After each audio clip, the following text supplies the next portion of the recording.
So we're here at Mobile World Congress 2010 with a huge screen. And this is Android.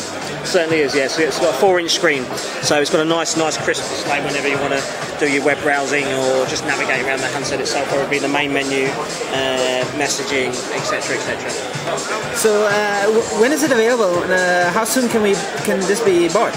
Well, the handset's going to start shipping towards the end of March, so you're going to be looking end of March, April time when the handset comes out. And so it's a capacitive screen? Capacitive screen, so yeah, for those that are used to, I hate to say it, the iPhone, you've got the very much the swipe motion, response to the heat, so it's a very responsive screen. Response to the heat. And so can we look around a little bit? And so, certainly can, yeah. What do you have here? Is it a good camera?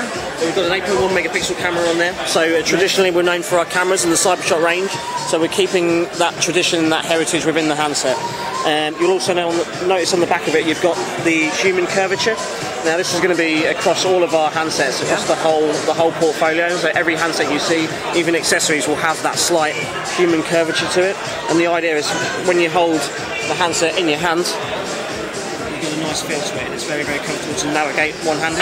Nice. Is it long battery life? The battery life, very hard to say at the minute because it's still a prototype. Some of the account managers have reported getting 2 days out of it, some take 1. Until the final firmware comes out, we're not going to know precisely what the battery life is going to be.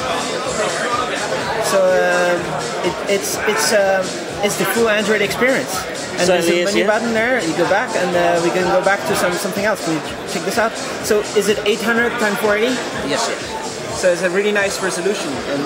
And it has a tilt, of course. It does have the accelerometer on as well, yeah. So it shows Barcelona result.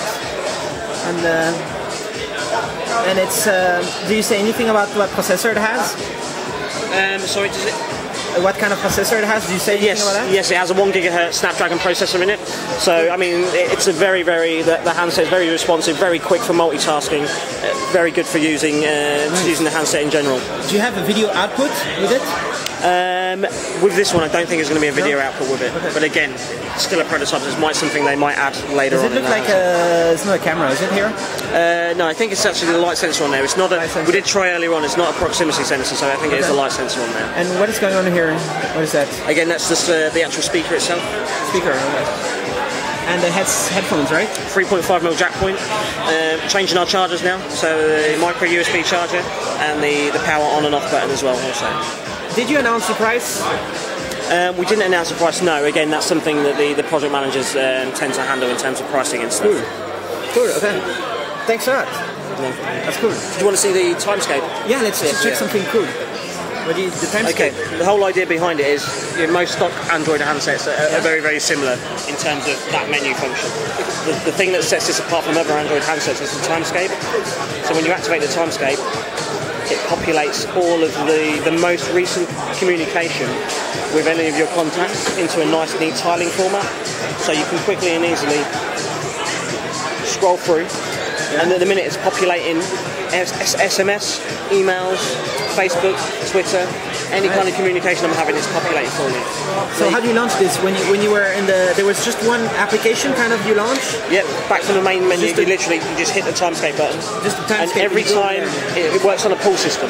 So every time you hit the timescape, it does an update. And it populates with the newest and the freshest information that's on the actual handset itself. Okay. You can quickly and easily filter through. So if you just wanted to filter all your Facebook, you can filter all your Facebook. If you just wanted to filter all your Twitter, just filter your Twitter.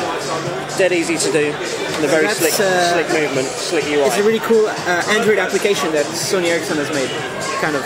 Is it using 3D and the graphics processing of the Snapdragon to do all this? In order to render, yes, the graphics also. Yeah. Also, when you go into a contact, you've got this infinite key.